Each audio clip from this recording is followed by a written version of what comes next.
Hey guys, it's me, Kyle. So, we are going to be talking today about the new Engine Prime 1.6 software on both the PC and on the decks.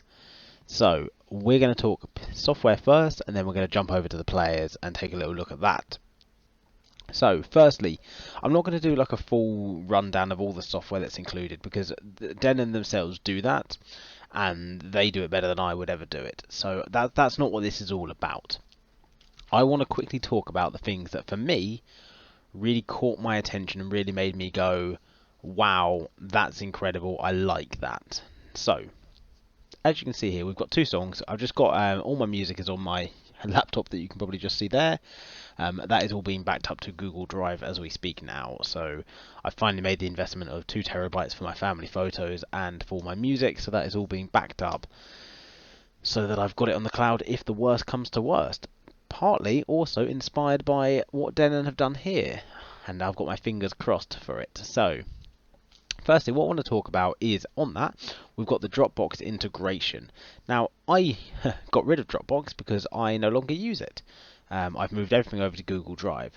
But they've allowed you to have a Dropbox integration, as you can see, cloud storage. I can turn that on, and I can see if it's installed. At the moment, I don't have it installed, but if I had this installed, I'd be able to view it, look at it, and browse my Dropbox library, which for me is phenomenal. It's a real cool change in a right direction, because a lot of us now use cloud storage, cloud backup solutions, cloud backup products. So the fact that we can use this as a means is fantastic. It means that if my USB, I forget it, well, I can still access it. Yes, there are so many caveats. You've got to be in a place that's got decent enough Wi-Fi or decent enough 3G, 4G, 5G or whatever. That's got to be the case. But the way technology is going, most places have Wi-Fi. I've got a phone, well, not this one actually, but my next phone will have 5G, and 5G network is becoming so much bigger, and 5G gets better network speeds than I get at my house. So if I can get 5G on my phone that can provide me that enough speed to be able to download my music as and when I need it on the fly, that's just phenomenal. That's a really powerful thing to have. Not only that, it makes me feel a bit more confident that if my hard drive failed, I've got all my music in the cloud. I can still access it. If anything like that happened, I've got that integration with Dropbox. Now, this does lead me on to, I hope to see more cloud storage getting added here. I hope to see Dropbox, Google Drive, OneDrive, because let's be honest, those are your 3 major players. Dropbox I see as a good start. I would love to see Google Drive and OneDrive there because, as I say, those are the major players in the game. We might even see DJ related ones come into the fray at some point, but who knows? That's for people that aren't me to decide. So yeah, I think it's a really cool move in the right direction. And the little I did play with it, because I've got rid of it on the players. The little I did play with it, it works perfectly fine. It's impressive. Now, something that I like, which isn't massively important, is the concept of the automatic backups.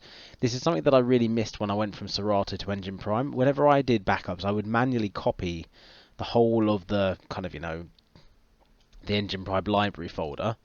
I would copy that whole folder and then pull it into a manual backup folder, which is not really ideal. It's a bit counterintuitive. It's a little bit sort of behind the times about how I would want to have to do this, which is it's just not ideal. Whereas now, obviously, eventually they added in the library function to be able to do a backup, to allow you to back it up here. And now when you close it, it will remind you if you haven't done a backup in a certain amount of time and tell you to back it up, which is great. Again, it's stuff that we should be doing. So good job for them on that. That's a major thing for me because it means people don't have the excuse of saying, I didn't back it up, I couldn't back it up, so on and so forth. That is a big play. Lastly, the biggest one I think in the software for me is flexible beat grids. So, for example, if I was to do Borgor guided relaxation dub, I can tell you that this has got a really weird BPM in it. If I wanted to play with it, I've got the options here. So I'm going to choose motion sickness, even though I know it's only got 1 tempo. I know this is a copyright-free sound, so I can play with it a little bit here if it accidentally plays. So what I've got to be able to do is I've got to be able to set kind of my marking. So it's again comes down to some of the music management stuff that I said about before. If I drop that volume down a little bit, That music management state, the stuff I said before, so where I've got to make sure my beat grid is aligned, it's all set correctly, my timing is correct and everything on it. So as you can see, my beat grid is unlocked at the moment, but if I want to then place my marker, I can set it there and say that's done. I can then go later on and then say I think the tempo changes here. I can then set my new one there. So again, if we put our tooltip on, we can see that we can put an anchor there and we can change the BPM timings between the markers, which is phenomenal because there's so many songs that we have that do mix with BPMs and are different, that being able to do that, if that did change from BPM to there, being able to change that so it reflects that. So as you can see, that's set there. Then as we go through, it would then change to the next BPM. So if I then said, for example, if I just to break this and say this was actually, I don't know, 100 BPM here, that's my beat grid changed. And then if I was to then say all of a sudden at this point here, it then changed to 200, we can see that's done. So we can see that the beat grid goes from 150 to 100 to 200. We can see the beat grid changes as we want it to, which is what we need for songs that have variable beat grids. It allows me to change it as required. So as if I was to play this, there's my point there. We can see that if I drop this right down, because it will be loud, we can see that it goes from 150 here, and then to 100, and then when we get to here, we can see it's going from 100 to 200, which is what we want. So we can see that the beat grid is actively being reflected there, and then once I'm happy with it, I can lock it, and then that way I can't accidentally change it. If I unlock it and I've realised I've made a terrible mistake, this wasn't the song I meant to do, I can reset it back to what it was, or of course I could just analyse it again if I wanted to. So that gives us those powerful options, and that again is reflected on the players themselves. So yeah, that's everything I really wanted to talk about the software. It's some powerful stuff they're adding, and it's really good moves in the right direction, and I can't wait to see what else they're going to do with it. I'd love to see more cloud integration. I'd love to see the flex grids be slightly enhanced, just to a bit more user intuitive. It's simple once you know it, but it could just do with being a little bit more clear automatically. And the auto backup is a great job. There's obviously loads more this does as well, and under the hood improvements and all that sort of stuff, but for me, those are the key points that I'm looking forward to and that I'm excited about. Let's jump over to the players. Now guys, as you can see, we are in front of one of the players. It's a slightly different view than what you would normally get, but I'm hoping this is going to allow me to be able to talk with my headset on so you can hear me clearly and kind of see a general idea of what I'm talking about. Now, the first thing I really want to kind of talk about obviously is, again, you've got the Dropbox integration, which at the moment I've got disabled. So if I was to go into my utilities, I can then go into here. As you can see, I've got my Tidal, SoundCloud, Beatport link and Dropbox, so I could turn that on and have it enabled if I wanted. And then I've never actually played with it here again. So Dropbox, I'd try and connect to Dropbox, and it would just need me to set it up. So once it's been set up, I would then have access to all my Dropbox items and it would all be there. And it is really that simple, guys. So I'm just going to turn it back off. So you load up the utility menu, find Dropbox and turn it off or on. It is nice and simple, nice and clean, nice and easy. They couldn't have made it easier. And then again, as you can see, if I go back to there, I've got my Tidal integration, which at the moment I don't want. So that's that. Massive respect for that one. I think it's a fantastic addition, and I really can't wait to see what else we hopefully get with that. The next big thing, of course, is dual waveforms. So if we quickly load up song A, we go onto a layer, load up song B. Now previously, we'd obviously change between the two layers. As you can kind of see, the layers are changing colour. We can see that they are different layers. Now, to get to the next layer, it is nice and simple, but they don't make it very obvious in the guides or anything. At least they didn't. They might have changed that now. To get to it, you need to press Shift and View, which will take you to dual layer view. As you can see, we're on layer A. As you can see, it's highlighted, so we know I'm on layer A. And this is one of the bugs I've discovered. If I load that up, we can see I'm on layer A here. So we can control layer A, and it is only layer A that is now moving. We can see, if I was to go right through, we can see layer A is moving. Change layer to B, same thing with layer B. Apart from that, it doesn't seem to respond.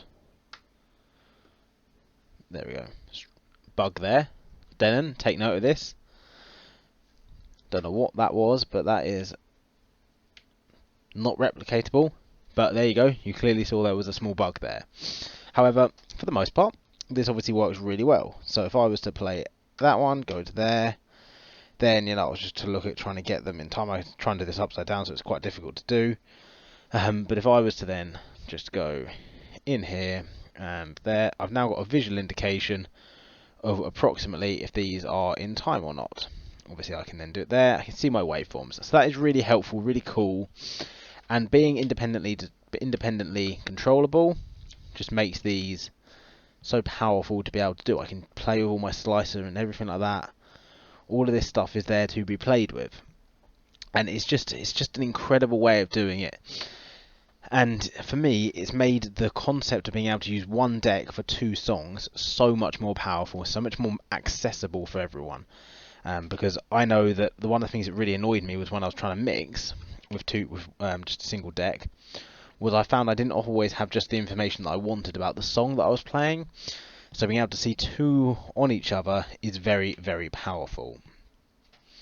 If I stop that there, I think they've got this quantize stuff again, which is very helpful for me to be able to do. I can quantize and continue on there. It's all this sort of stuff that again allows me to manipulate the music as much as I need it to be able to do. Massive respect for this one. I really like it. I think it's a fantastic addition to what they've done, and I can't wait to see what else they come out with for this sort of stuff, because they're finally, I mean, I say finally because they always have been making use of the dual layer functionality, but they've just made it that much more accessible, that much more easy, and that much more usable for the end user experience, which is so important because that's what ultimately it's all about. Now lastly, while I'm very impressed with 1.6, both from a software and from a player perspective, that doesn't mean there aren't problems. I updated this firmware to 1.6 before my 26-hour set. So I've had literally 26 hours to play with the firmware. Thankfully, I've only found one bug that was obvious to me, bar what I just found a second ago. But the one bug that I found that is replicatable every time is that loading option. So if I just disable layer B quickly, real enable it. So if I'm from here, I've got a song loaded. If I go back to view here, I want to view this song again. I should be able to press view. I should be able to load that back in. Or I should be able to press back. But I can't do it. I can only do it, that's another way, there you go, I can only do it by pressing that button. But I should be able to press back or view to be able to get to it, but I can't. Until discovering that I could press that, I always had to either load another song on, go back and then load the song I actually wanted, or I would have to, from here, because again I can't go to view it, I'd have to change layer, load a song on that layer which would load that, then change layer back to that one, which obviously is just time consuming and cumbersome. Luckily, I've just discovered this as a workaround, which is very helpful to find as I was talking. But again, it's a bug that I shouldn't have to deal with. It's a bug that, when I was doing my 26-hour set, caught me by surprise, because I thought the player had broken, so I had to turn the player off and on, and then found it and was like, oh, okay, no, it's still doing it, so that's obviously a bug. And it's just, again, it's stuff that you, as a performer, don't want to have to deal with. But that is the risks and rewards with new software, new developments. Things don't always go quite as expected. So overall, I think they've done a really good job, and I'm really impressed with the player. I'm really impressed with what they've done. I think it's a fantastic update, and I'm really excited to see what else they do with it. And I'm so glad they've kept their word and are still updating the 5000 M's, because my concern was where they're not selling them anymore. They technically kind of, they're not making them and all that sort of stuff. They were going to drop the support for them. They said they weren't. But I'm glad they haven't, because I've seen more than enough companies say they aren't going to and do that. So yeah, good job, Denon. Well done. So yeah, that's all from me, guys. thank you so much for watching.